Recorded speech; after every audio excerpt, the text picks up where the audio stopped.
नमस्कार दोस्तों। इसके पहले वाला लेक्चर हम लोगों ने मूल अधिकार के अंतर्गत धार्मिक स्वतंत्रता के अधिकार को डाला था और अब जो हमारा पांचवा अधिकार है उसको शिक्षा एवं संस्कृति के अधिकार के नाम से हम जानते हैं और इसके अंतर्गत हम दो अनुच्छेदों का अध्ययन करेंगे, अनुच्छेद 29 और 30। ये ध्यान रखना है कि अनुच्छेद 29 और 30 जो है यह विशेष रूप से अल्पसंख्यकों को प्रदान किया गया है और उनके हितों को सुरक्षित रखने के लिए ये भारत में सांस्कृतिक एवं जो शिक्षा एवं संस्कृति के अधिकार को अल्पसंख्यकों को लिखा गया ताकि अल्पसंख्यक भारत में अपने आप को बहुसंख्यक के बराबर उनके अधिकारों को सुरक्षित रखा जा सके। जहाँ तक बात रही है अल्पसंख्यक कौन है, तो संविधान में इसकी किसी भी तरह से परिभाषा नहीं दी गई है और अल्पसंख्यकों की कोई परिभाषा नहीं दी गई संविधान में। लेकिन भारत में जो अल्पसंख्यकों को माना गया है, भाषा व धर्म के आधार पर अल्पसंख्यक यहाँ पर डिक्लेयर्ड किए गए हैं या अधिसूचित किए गए हैं कि जो भाषाई आधार पर या धार्मिक आधार पर ऐसे लोग जिनकी संख्या भारत में कम है उनको अल्पसंख्यक के रूप में माना गया है। अनुच्छेद 29 और 30। अनुच्छेद 29 ये वर्णन करता है कि अल्पसंख्यकों के हितों को कैसे सुनिश्चित किया जाए, कैसे सुरक्षित रखा जाए, इसके बारे में प्रावधान करता है। जबकि अनुच्छेद 30 जो है अल्पसंख्यकों को यह अधिकार प्रदान करता है कि वह अपने मन मुताबिक शिक्षण संस्थाओं की स्थापना कर सकते हैं और ऐसी शिक्षण संस्थाओं का प्रशासन भी कर सकते हैं। ये अनुच्छेद 29 और 30। फिर से मैं अपनी बात को दोहराता हूँ कि जितने भी अधिकार हैं, अगर हम उसके निष्कर्ष में जाएं तो समानता मूलक समाज की या समता मूलक समाज की स्थापना करने के लिए हमें प्रयासरत दिखते हैं। यहाँ पे भी देखिए अनुच्छेद 29 व 30 जो हैं अल्पसंख्यकों को बहुसंख्यक के बराबर उनके हितों को सुरक्षित रखने की कोशिश कर रहे हैं। अनुच्छेद 29 क्या कहता है, देखिए, कहता है कि भारत के राज्य क्षेत्र के भीतर ऐसा वर्ग जिसकी अपनी भाषा हो, अपनी लिपि हो या संस्कृति हो, उसको बनाए रखने का उसे अधिकार होगा। तीन चीज़ों का यहाँ पे ध्यान रखिएगा, भाषा, लिपि या संस्कृति। किसी स्पेशल अगर है ये तीन चीज़ें तो उसे बनाए रखने का अधिकार होगा। और इसी का आगे वर्णन ये कर रहा है, देखिए, कि ऐसी कोई भी संस्था जो कि राज्य द्वारा फाइनेंस की गई है, पोषित की गई है, किसी भी नागरिक को, यहाँ पे शब्द कौन से हुआ, नागरिक को। हमें ये भी ध्यान रखना है कि अनुच्छेद 29 व 30 के जो अधिकार हैं सिर्फ भारतीय नागरिकों को प्राप्त है, इसीलिए यहाँ पे नागरिकों को लिखा हुआ है।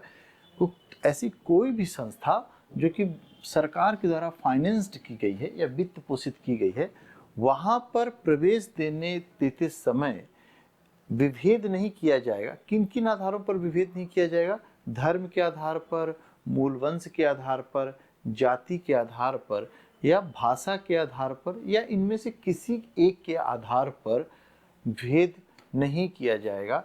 और कहने का तात्पर्य ये है कि मान लीजिए कि कोई धार्मिक अल्पसंख्यक है तो उसे किसी भी ऐसी शिक्षण संस्था जो कि फाइनेंस पा रही है सरकार से, वहाँ पर ये नहीं कहा जाएगा कि आप पर्टिकुलर धर्म के व्यक्ति हो इसलिए आपको यहाँ पर प्रवेश नहीं दिया जाएगा। अगर ऐसा कहा जाएगा तो ये माना जाएगा कि उसके अनुच्छेद 29 में जो उसके अधिकार दिए गए हैं उसका वह उल्लंघन कर रहा है।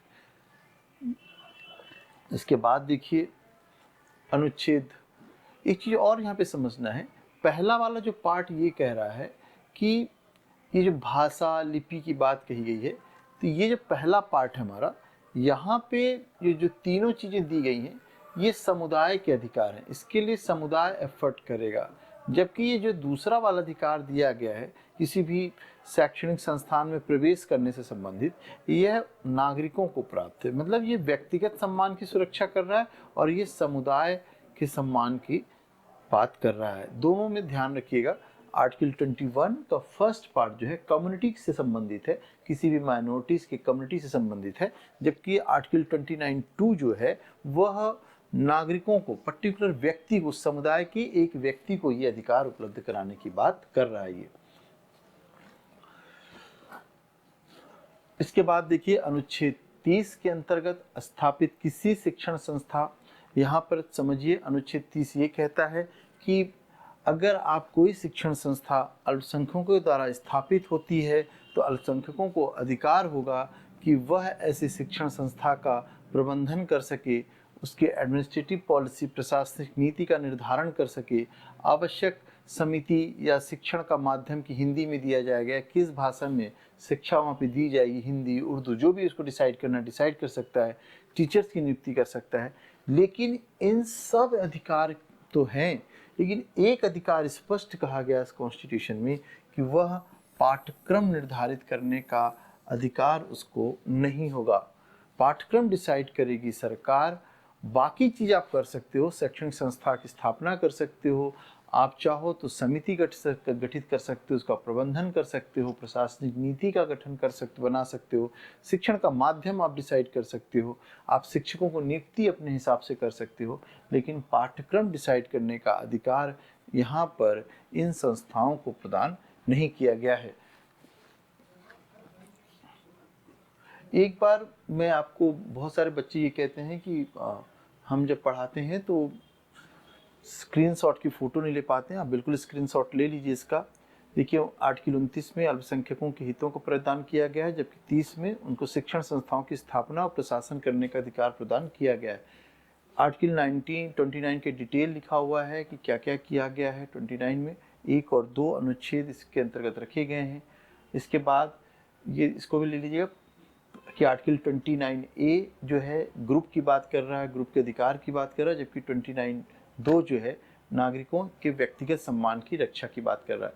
इसके बाद देखिए मैंने लिखा है कि शिक्षण संस्थाओं को सहायता देने में राज्य किसी शिक्षा संस्था के विरुद्ध इस आधार पर विभेद नहीं किया जाएगा कि वह शिक्षण संस्था किसी धर्म या भाषा पर आधारित किसी अल्पसंख्यकों वर्ग के प्रबंधन में। कहने का मतलब कि ऐसी कोई शिक्षण संस्था जिसकी माइनॉरिटीज़ के द्वारा जिसको स्थापित किया गया है, सरकार उसको अनुदान देते समय किसी भी तरह का विभेद नहीं करेगी। ये ध्यान रखिएगा। इसी में ये लगा हुआ अल्पसंख्यक शब्द को संविधान में कहीं भी परिभाषित नहीं किया गया है। ये प्रीलिम्स के पॉइंट ऑफ व्यू से बड़ा इंपॉर्टेंट क्वेश्चन है कि भारत में माइनॉरिटीज़ को कहाँ पर परिभाषित किया गया है संविधान में, तो कहीं भी संविधान में इसको परिभाषित नहीं किया गया है। लेकिन अगर कभी क्वेश्चन पूछे अल्पसंख्यक हितों को कितने आधारों पर माना गया है, तो 2 आधार, भाषा के आधार पर अल्पसंख्यकों की बात कही गई है और धर्म के आधार पर अल्पसंख्यकों की बात कही गई है।